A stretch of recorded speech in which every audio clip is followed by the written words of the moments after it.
जय श्री राधे कृष्णा।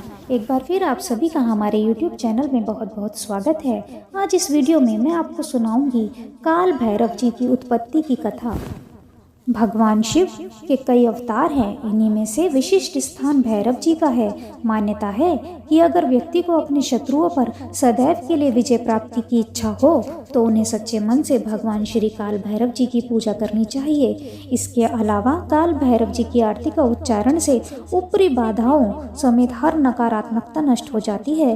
काल भैरव जी का अवतरण मार्गशीर्ष माह के कृष्ण पक्ष की अष्टमी तिथि को हुआ था। शास्त्रों के अनुसार भगवान शिव ने कृष्ण अष्टमी पर काल भैरव जी का रूप धारण किया था। उन्हें काशी के निर्देशों और संरक्षण का रक्षक माना जाता है। भगवान काल भैरव को महादेव भोलेनाथ का रौद्र अवतार माना जाता है। ऐसी धार्मिक मान्यता है कि काल भैरव की पूजा अर्चना करने से हर तरह का भय और ग्रह दोष सब दूर होता जाता है। इस साल 16 नवंबर को काल भैरव जयंती मनाई जा रही है। 16 नवंबर को श्री महाकाल भैरव अष्टमी मनाई जा रही है। धार्मिक मान्यता है कि मार्गशीर्ष कृष्ण पक्ष की अष्टमी तिथि को काल भैरव जी की उत्पत्ति हुई थी। इस दिन काल भैरव जी की विशेष रूप से उपासना की जाती है। अष्टमी के दिन शाम के समय भैरव दर्शन पूजन करने का विधान होता है। आपको बता दें कि काल भैरव भगवान शिव का ही एक रूप है। श्री भैरवनाथ अपने भक्तों पर बड़ी जल्दी कृपा बरसा देते हैं। इनकी उपासना बड़ी ही फलदायी मानी जाती है। भैरव बाबा की पूजा अर्चना से व्यक्ति को हर तरह की परेशानी से मुक्ति मिल जाती है। साथ ही इनकी उपासना करने से व्यक्ति को शीघ्र ही कर्ज से, नेगेटिविटी से, शत्रुओं से और मुकदमे से, साथ ही भय, रोग आदि से भी छुटकारा मिलता है।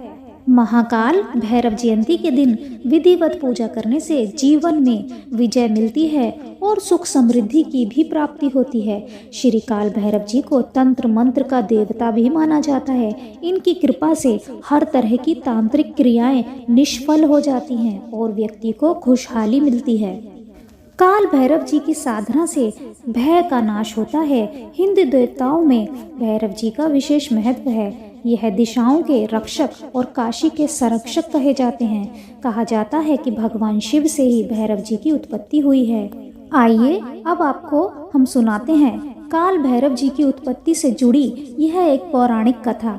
कृपया कथा को श्रद्धा पूर्वक और प्रेम पूर्वक ध्यान से अंत तक सुने। कथा के अनुसार एक समय ब्रह्मा और विष्णु में विवाद छिड़ा कि परम तत्व कौन है। उस समय वेदों से दोनों ने पूछा तो वेदों ने कहा कि सबसे श्रेष्ठ शंकर हैं। ब्रह्मा जी के पहले 5 मस्तक थे। उनके 5वें मस्तक ने शिव का उपहास करते हुए कहा कि रुद्र तो मेरे भाल स्थल से प्रकट हुए थे, इसलिए मैंने उनका नाम रुद्र रखा है। अपने सामने शंकर को प्रकट हुए देख उस मस्तक ने कहा कि हे बेटा, तुम मेरी शरण में आओ, मैं तुम्हारी रक्षा करूंगा। इस प्रकार गर्भयुक्त ब्रह्मा जी की बातें सुनकर भगवान शिव अत्यंत क्रोधित हो उठे और अपने अंश से भैरव आकृति को प्रकट किया। शिव ने उससे कहा कि काल भैरव, तुम इस पर शासन करो। साथ ही उन्होंने कहा कि तुम साक्षात काल के भी कालराज हो, तुम विश्व का भरण करने में समर्थ होंगे, अतः तुम्हारा नाम भैरव भी होगा। तुमसे काल भी डरेगा, इसलिए तुम्हें काल भैरव भी कहा जाएगा। दुष्ट आत्माओं का तुम नाश करोगे, अतः तुम्हें आमर्दक नाम से भी लोग जानेंगे। हमारे और अपने भक्तों के पापों का तुम तत्क्षण भक्षण करोगे। फलस्वरूप तुम्हारा एक नाम पाप भक्षण भी होगा। भगवान शंकर ने कहा कि हे कालराज, हमारी सबसे बड़ी मुक्तिपुरी काशी में तुम्हारा आधिपत्य रहेगा। वहाँ के पापियों को तुम ही दंड दोगे, क्योंकि चित्रगुप्त काशी वासियों के पापों का लेखा जोखा नहीं रख सकेंगे, वह सब तुम्हें ही रखना होगा। शंकर जी की इतनी बातें सुनकर उस आकृति भैरव ने ब्रह्मा जी के उस 5वें मस्तक को अपने नखाग्र भाग से काट लिया। इस पर भगवान शंकर ने अपनी दूसरी मूर्ति भैरव से कहा कि तुम ब्रह्मा के इस कपाल को धारण करो, तुम्हें अब ब्रह्म हत्या लगी है।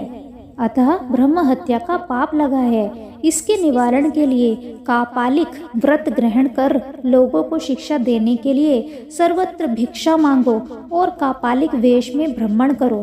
ब्रह्मा के उस कापाल को अपने हाथों में लेकर कपर्दी भैरव चले और हत्या उनके पीछे चली। हत्या लगते ही भैरव काले पड़ गए। इसके बाद तीनों लोक में भ्रमण करते हुए वह काशी तक आए। श्री भैरव काशी की सीमा के भीतर चले आए, परंतु उनके पीछे आने वाली हत्या वहीं सीमा पर रुक गई। वह प्रवेश नहीं कर सकी। इसके फलस्वरूप वहीं पर वह धरती में चिंगाड़ मारते हुए समा गई।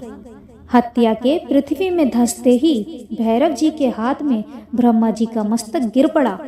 इस तरह ब्रह्म हत्या से उनका पिंड छूटा। इस प्रसन्नता में भैरव नाचने लगे। बाद में यह स्थान ब्रह्मा कपाल ही कपाल मोचन तीर्थ नाम से विख्यात हुआ और वहां पर कपर्दी भैरव कपाल भैरव नाम से विख्यात हुए। यहाँ पर श्री काल भैरव काशीवासियों के पापों का भक्षण करते हैं। वहीं कपाल भैरव का सेवक पापों से भय नहीं खाता। काल भैरव जी के भक्तों से यमराज भी डरते हैं। काशीवासी भैरव के सेवक होने के कारण भक्त कली और काल से नहीं डरते। माना जाता है कि भैरव के समीप अगहन बदी अष्टमी का उपवास करते हुए रात्रि में जागरण करने वाला मनुष्य महापापों से मुक्त हो जाता है। भैरव जी के सेवकों से यमराज भी भय खाते हैं। भैरव जी शिव और दुर्गा के भक्त हैं। वह इनका चरित्र बहुत ही सौम्य, सात्विक और साहसिक माना गया है, ना कि डर उत्पन्न करने वाला। मान्यता के अनुसार इनका कार्य सुरक्षा करना और कमजोरों को साहस देना व समाज को सही मार्ग देना है। तो यह थी काल भैरव जयंती से जुड़ी काल भैरव जी की उत्पत्ति की कथा। वीडियो अच्छा लगे तो वीडियो को लाइक कीजिए, शेयर कीजिए और कमेंट कीजिए। और अगर आप चैनल पर नए हैं तो कृपया चैनल को सब्सक्राइब कर लीजिए। Thank you for watching.